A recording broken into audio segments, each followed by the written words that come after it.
Good morning प्यारे बच्चों। मैं अजय प्रताप, सहायक अध्यापक LT grade Hindi, government ATS Chandauli. आज पुनः ऑनलाइन शिक्षण प्रणाली में आप लोगों का एक बार स्वागत, वंदन एवं अभिनंदन करता हूं।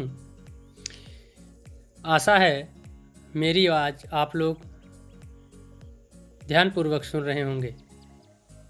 प्रिय छात्रों, पिछले दिनों मेरे द्वारा आप लोगों को कक्षा 9 विषय हिंदी काव्य में संकलित अध्याय 3 में मीराबाई के जीवन परिचय के बारे में अध्ययन कराया गया। आशा है आप लोग मीराबाई के जीवन के बारे में भली भांति जान चुके होंगे। आइए चलते हैं उनकी रचनाओं की तरफ। मैंने पिछले दिनों आप लोगों से बताया था कि उनकी प्रसिद्धि का प्रमुख आधार उनकी रचना पदावली है, जिसमें वह श्री कृष्ण को अपने प्रियतम, अपने पति के रूप में, अपने आराध्य के रूप में स्वीकार की हैं और उनकी भक्ति आराधना करते हुए वह कह रही हैं,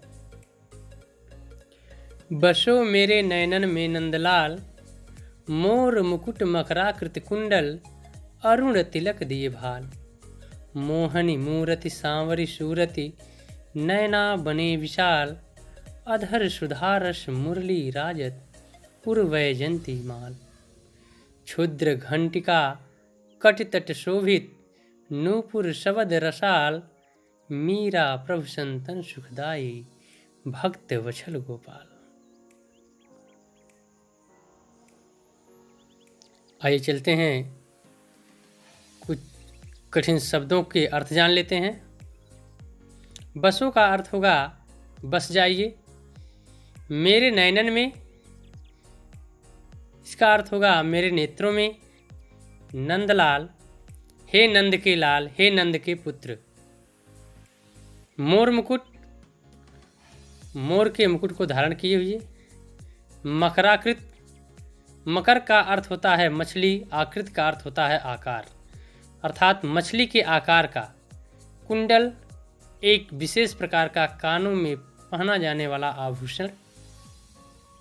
अरुण का अर्थ होता है लाल। तिलक, जिसे हम अपने मस्तक पर लगाते हैं। भाल का अर्थ होगा मस्तक। मोहन, मन को मोह लेने वाली। मूरत का अर्थ होगा मूर्ति। सांवर का अर्थ होगा सांवले रंग की।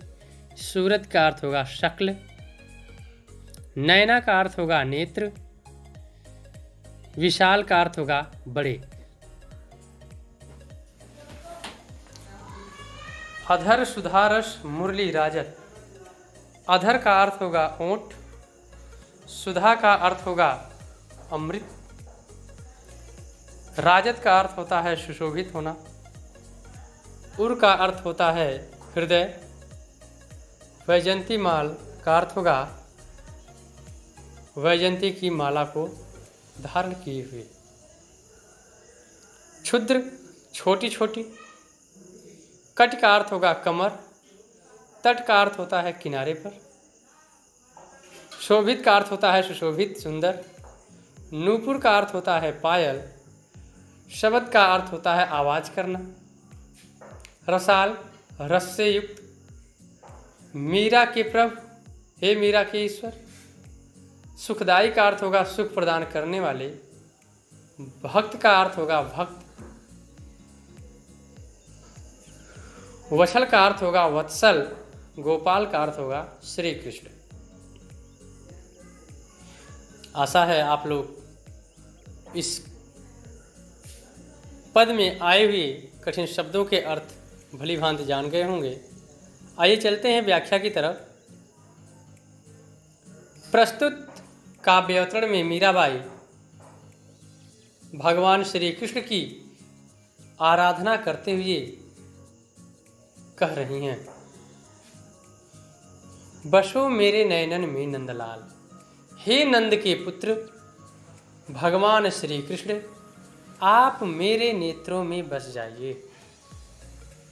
हे नंद के पुत्र, नंद जी के पुत्र भगवान श्री कृष्ण, आप मेरे नेत्रों में बस जाइए।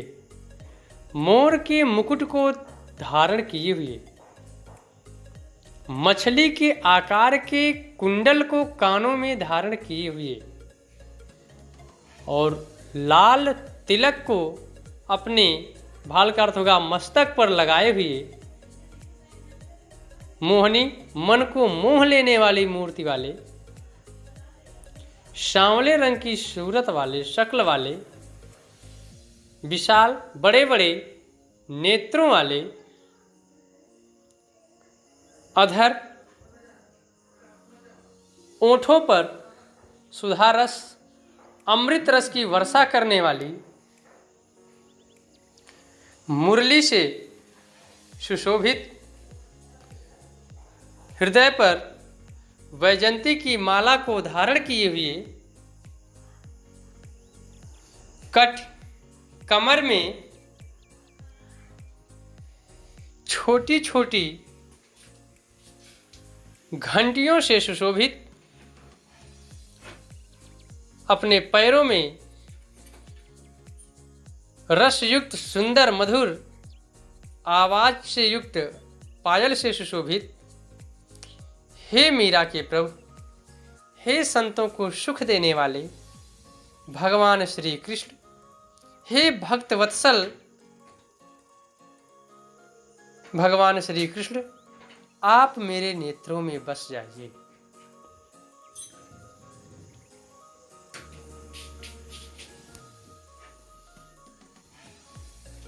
आइए चलते हैं अगले पद की तरफ।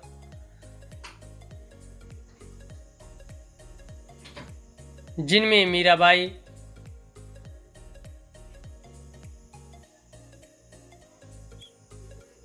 अपने सगे संबंधियों और इस मानव समाज को संबोधित करते हुए ईश्वर की महिमा, भगवान श्री कृष्ण की महिमा का वर्णन करते हुए अपने गुरु की महिमा का वर्णन करते हुए कह रही हैं, पायो जी मैं तो राम रतन धन पायो, वस्तु अमोलक दी मेरे सतगुरु, कृपा कर अपनायो। जन्म जन्म की पूजी पाई, जग में सभी खुआयो, खर्चे नहीं कोई चोर न लय में, दिन दिन बढ़त सवायो। सत की नाव खेवटिया सतगुर, भव सागर तर आयो, मीरा के प्रभु गिरधर नागर, हरख हरख जस गायो।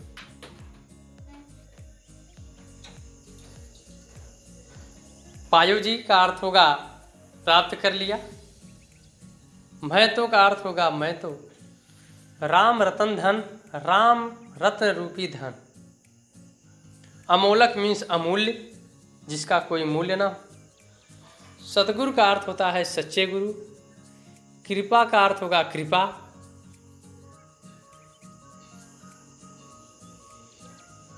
जन्म जन्म का अर्थ होता है जन्म जन्मांतर, पूंजी का अर्थ होता है धन संपत्ति, जग का अर्थ होगा संसार, खोवायो का अर्थ होता है खो देना,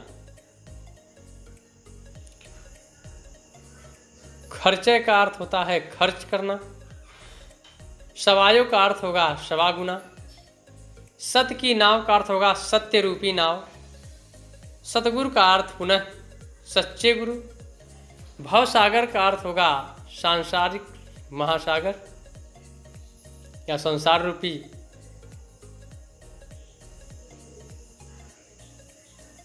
भवसागर, तर आयु का अर्थ होगा मोक्ष प्राप्त कर लिया, गिरधर का अर्थ होगा, गिर का अर्थ होता है पहाड़ को, धर का अर्थ होता है धारण करने वाले अर्थात श्री कृष्ण, नागर का अर्थ होता है चतुर, हरख हरख का अर्थ होगा प्रसन्न हो करके, जस का अर्थ होता है यशगान कीर्ति।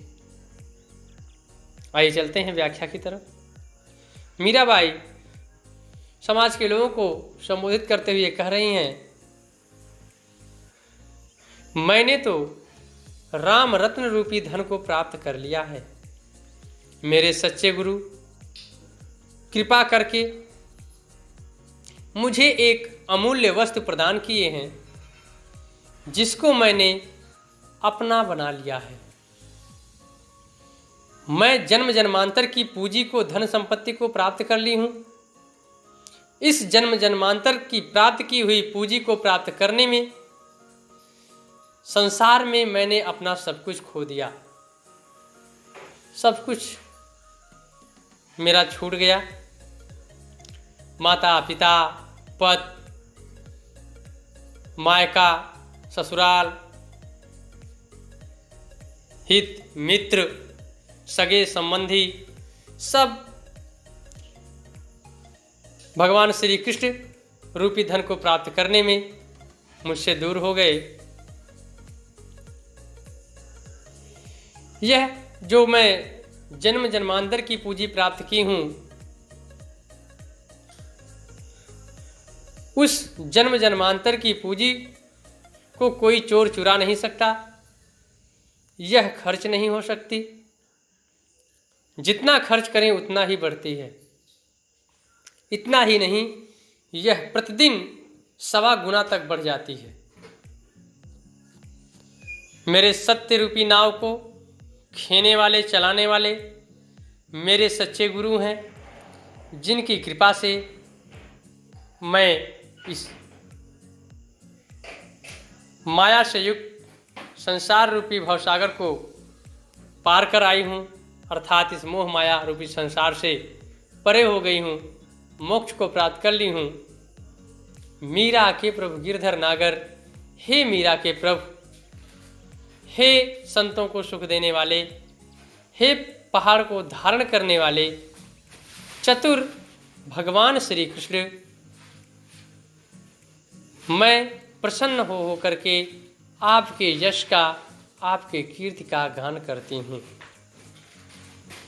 प्रिय छात्रों, आशा है मेरे द्वारा बताए गए इन 2 काव्य अवतरणों की व्याख्या, शब्दार्थ आप लोगों भली भांति जान गए होंगे। आज के इस क्लास का यहीं पर समापन करते हैं। धन्यवाद।